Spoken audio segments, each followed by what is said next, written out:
What is good, everyone? For this video, it's time for another installment of Learn from the Best, and for this one, I'm covering photographer William Klein. And if you're not familiar with this series, Learn from the Best, it's where I cover a variety of some of the most known, most influential, and greatest photographers in the genres of photojournalism, documentary, and street photography. And we learn a little bit about them, a little bit about their work, what camera they used, different things that I can provide that are interesting, and then we get into the heart of it where we learn through some of their work. I have a small selection of photos. We'll get into my computer and I'll share different insights, different strengths, anything I can see valuable that I can pass on through their work to you, a lot of the things that I've learned from over the years from their work. And like I said, for this installment of Learn from the Best, I'm covering photographer William Klein. William Klein is an American photographer known for creating his own influential style that ignored all the rules. Born on April 19, 1928 in New York City, USA, he grew up in New York, but after joining the US Army and being stationed in France, he decided to stay in Paris following his discharge. He first studied painting under the famous Fernand Léger, but after focusing on abstract painting and sculpture, he moved his focus to photography. In 1952, during an exhibition of his kinetic sculptures, he met Alexander Lieberman, the art director for Vogue magazine. This meeting led to fashion photography work and city photo essays for the magazine, which also led to the beginning of Klein's success and fame. In 1954, he returned to New York City to work on a book of photographs of the city. This work, titled New York, later won the Prix Nadar Award in 1957. While his photographs were considered revolutionary for his unique approach, they weren't loved by all.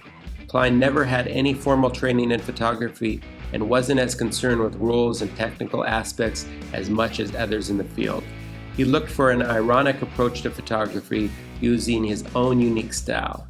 He favored a wide-angle, up-close look and didn't mind motion blur. His photos could be considered vulgar, raw, and gritty with a bit of dark humor. Klein described his early realization with photography. I realized there was another element that came from photography, which could be interesting, and this was blur. So the actual forms became something else, and it was something that only existed in photography. Photography broke all the rules of traditional imagery, because who's going to paint a group of people cockeyed or heads cut off or whatever? This is something that happens by accident in photography or on purpose. But the accidents in photography brought other elements into composition and the portrayal of events and people and settings. Klein is credited with creating a new style in photography, but he's also well known for his attitude and approach that did it his way without caring what others thought. His revolutionary approach to photography, by throwing out all the rules and ignoring the status quo, has gained him many followers in the photography world, while his work has been one of the biggest influences on the street photography scene, where he's considered among the fathers of the genre. Klein also directed different films, documentaries, and television commercials during his career. His documentary work covering Muhammad Ali and his film Mr. Freedom gained him plenty of recognition outside of photography too. He still lives in Paris and continues to photograph today. Klein was recently awarded the Outstanding Contribution to Photography Award from Sony World Photography Awards and had an exhibition in New York covering a retrospective on his documentary filmmaking work. When it comes to his style, he was known for gritty black and white, somewhat vulgar and raw, in your face, blur, things like that. It didn't matter. Sometimes they added to the photos. He liked wide angle, cramming elements into the frame. He touched on a lot of culture, a bit of dark humor, and has already made clear he wasn't interested in being technically perfect. He was more interested in creating images that portrayed the feeling he was looking for and the look he was going for. When it comes to the camera and the lens Klein chose to use, he's most known for using a Leica rangefinder and going in between 21 and 28 millimeter on the lens. Klein experimented with a range of lenses and focal lengths, but focused on wide angle more than any. 28 millimeter was his preferred lens, partly because wider lenses were more rare early in his career, but he's gone as wide as 21 millimeter. Klein liked using a lens that would allow him to get up close to the action while still being able to fit many things in the frame. As for cameras, he hasn't only shot Leica, but is most known for using their rangefinders. He's also done some work with the Leica R and SLR camera. I also have a few quotes from William Klein to share a little bit about his philosophy and his thought process when it comes to photography. One quote that really captures what he was about was, "Be yourself. I much prefer seeing something, even if it is clumsy, that doesn't look like somebody else's work." And that's really something that's important. You can take the most perfect image, but if 100 other people have taken that same image, it's not really going to bring a lot of uniqueness and originality or interest to a lot of photographers. Now, the general public might like a technically perfect photo, even if it's been seen many times before, but when it comes to the photos that last, that really hold interest, it's usually the ones that are unique that you haven't seen. Klein also said, "I didn't relate to European photography. It was too poetic and anecdotal for me. The kinetic quality of New York, the kids, dirt, madness. I tried to find a photographic style that would come close to it. So I would be grainy and contrasted in black. I'd crop, blur, play with the negatives. I didn't see clean technique being right for New York. I could imagine my pictures lying in the gutter like the New York Daily News." He also said when speaking on his photographs, "My photographs are the fragments of a shapeless cry that tries to say who knows what. What would please me most is to make photographs as incomprehensible as life." In another quote, he said, "If you look carefully at life, you see blur. Shake your hand. Blur is a part of life." So just from a few of his quotes, you can get an idea of how William approached photography, his whole philosophy on it, and how he didn't want to be like anyone else. And now that we've gone over a little bit about William Klein, the photographer, now it's time to learn through his photos. So we're going to get into my computer for that and get to learning. Let's go. All right, for this second part of Learn from the Best on William Klein, I have a selection of some of his more known photos that we're going to learn through. I'm going to share different insights, strengths, different things that I see that he did that can be applied to your own photography and help you improve. And for these, I like to just go off the top of my head and keep it candid, tell you what I see. And the first few photos here shows how William really likes to get up close. And back then, this wasn't as common as you might see today. You see a lot of photographers that get really close like this. Back then, he was more of a pioneer of that type of style. So when you get up close like this, most of the time, it's pretty difficult to get a good photo when you're so close. So there's a lot of different things you have to do. It's definitely not an easy thing to do well. In this case, he has this woman up really close right here, and he decided to focus more in the background, which creates kind of an interesting dynamic here because she's not in focus, but you can still make out her face. Gives it kind of a almost artistic quality to it, where she's not so in focus. And then because they are in focus, it brings attention back here. Her face is very interesting, but then you have a face here where it brings you into the scene because he's looking this way. If his face was cut off looking out, it wouldn't be working as well. And then you also have his face like here, and you have three people right here. So the whole frame is filled without really having any annoying overlapping. You can see all their faces. Can't see her face, but you can't even see part of it, so it's not really a problem. So when you get up close like this, you want to make sure that everything is situated nicely like here, so all their faces are viewable and nothing's really cutting off half the face. Also, when you take photos up close, if you focus on what's near, your plane of focus is not going to be very deep at all. So you have to make decisions. A lot of times when you get up close, you want the person to be in focus, but if you care about the whole scene or the background here, you have to make a decision. And in this case, he decided to focus back here where you have more going on, and then she kind of completes it in her own interesting off-focus type of way. Here you have everyone in focus, and another thing that William Klein did is he wasn't afraid to crop. So you can see this photo was cropped, but with this one you have the four heads here, and they're all nicely positioned so you see them very cleanly. And you have great flow here. If you can see here, they're all positioned in the four corners almost perfectly. And then the flow here, she's looking in, he's looking in, he's looking in. So none of them are looking at each other. So it's almost like they're all in different worlds, even though they're right next to each other, but they're also looking inwards. So it keeps your eye in the frame like this and creates nice flow and dynamic. Here you have a lot going on. You're up pretty close, not as close as the previous ones, but close enough. But when you have scenes like this on the street where everyone's moving, it's hard to get a good photo because of overlapping. In this case, everything is situated really nicely. So a lot of that is about timing. Some of it is about luck, and then also about your eye. So taking more than one photo is probably a good idea when you're trying to work scenes like this. But the good thing about this scene here is you do have these people back here just standing here. So William probably already saw them. So when you have people standing back here that are not going anywhere, I call them anchors.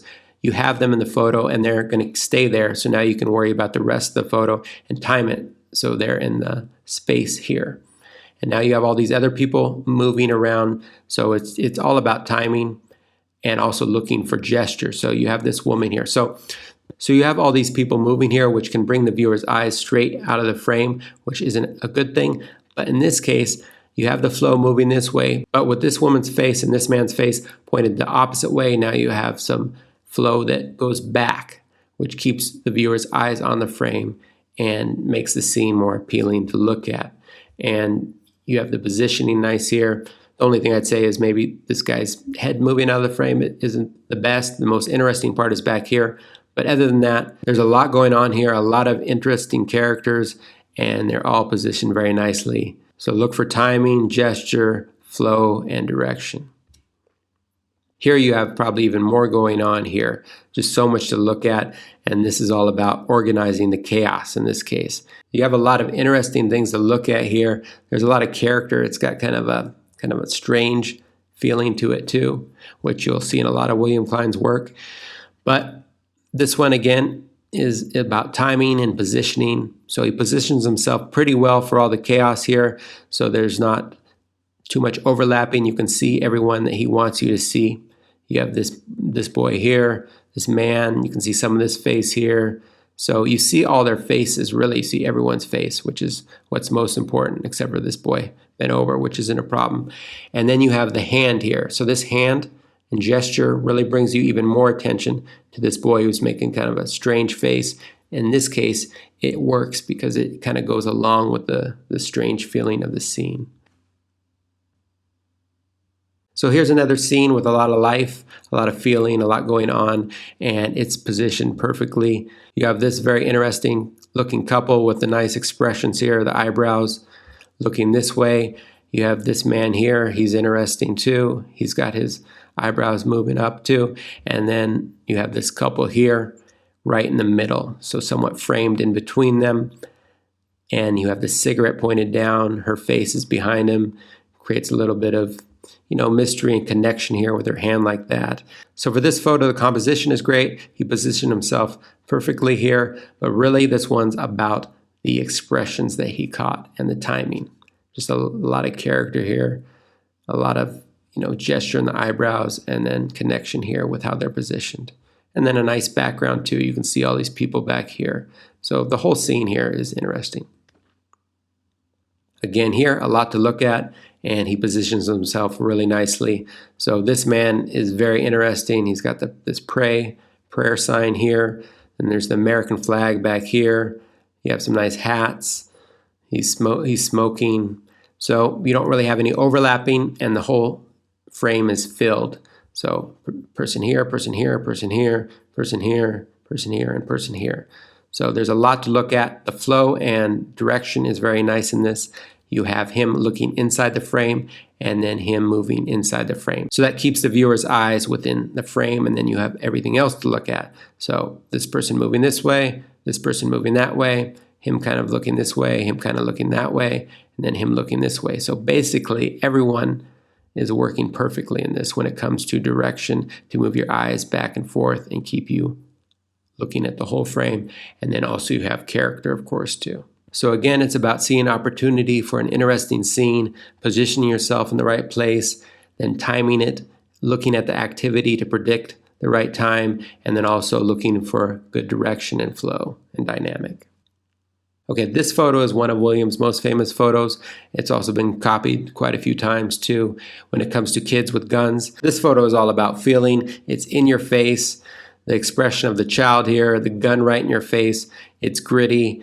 It's kind of a classic William Klein shot. Now this one, as opposed to I think pretty much all the other photos we've seen, isn't candid. You can see the contact sheet. He got the boy to point the gun at him and make that face. Fortunately, he found a boy that was pretty good at it. So it comes off with some feeling. It doesn't look so fake like most of the time you would get if you asked a boy to do this.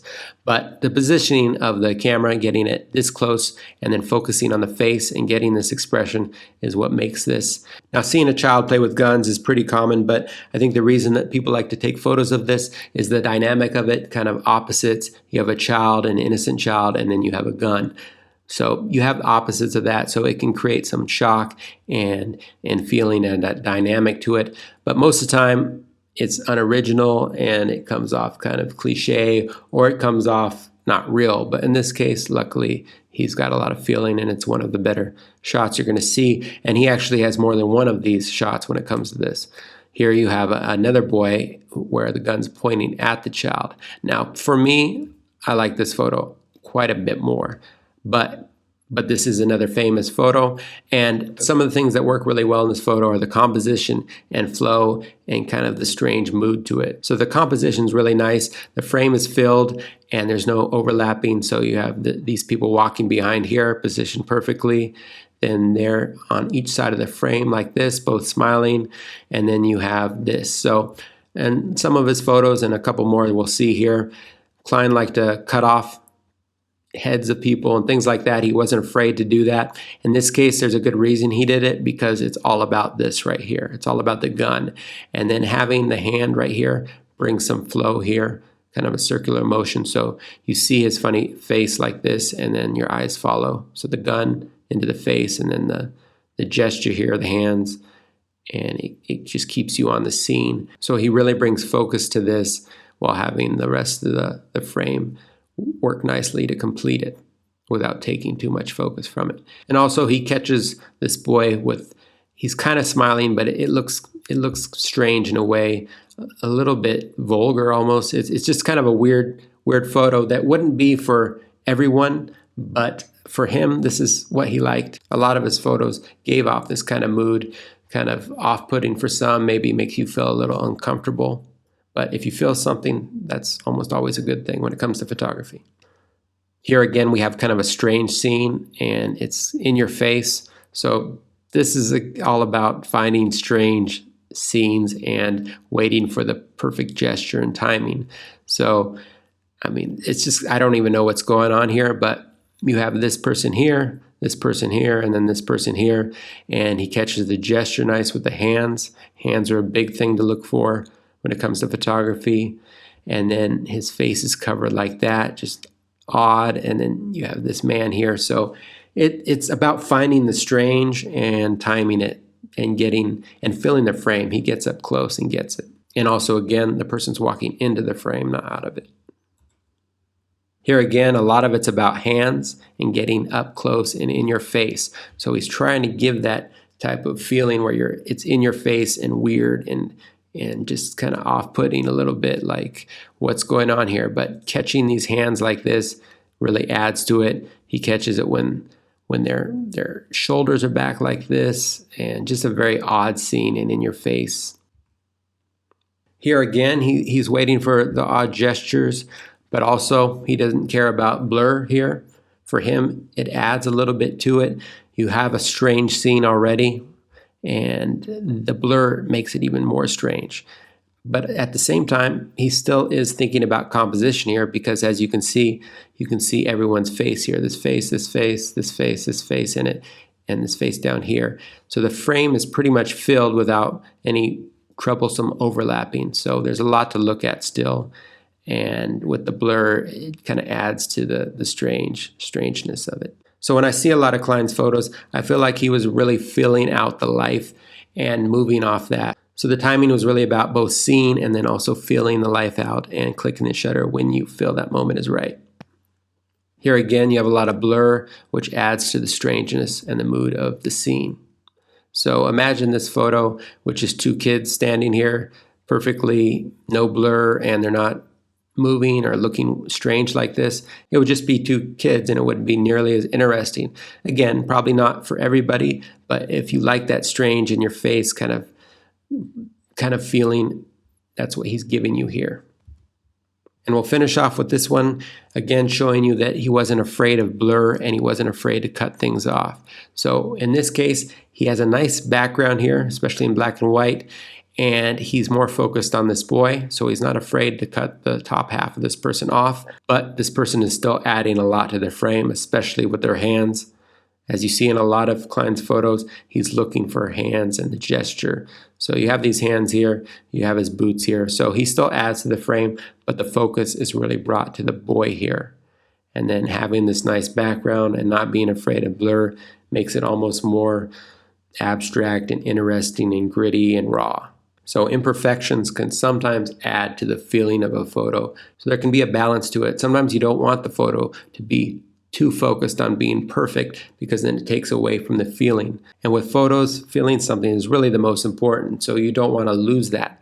At the same time, even though William Klein is famous for breaking the rules and not being worried about being perfect, as you can see in a lot of his photos, he still was definitely worried about composition too a lot of the time. So balancing that out, getting that rawness and that feeling, some imperfections mixed with still thinking about how the frame looks, the flow and the composition and the positioning of people is important too. So balancing that all together can create some of the strongest photos.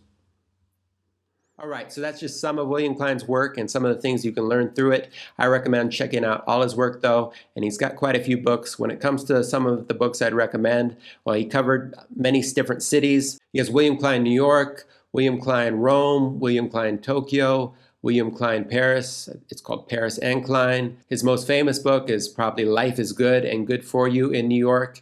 And then he's also got kind of a retrospective of all his work called William Klein ABC.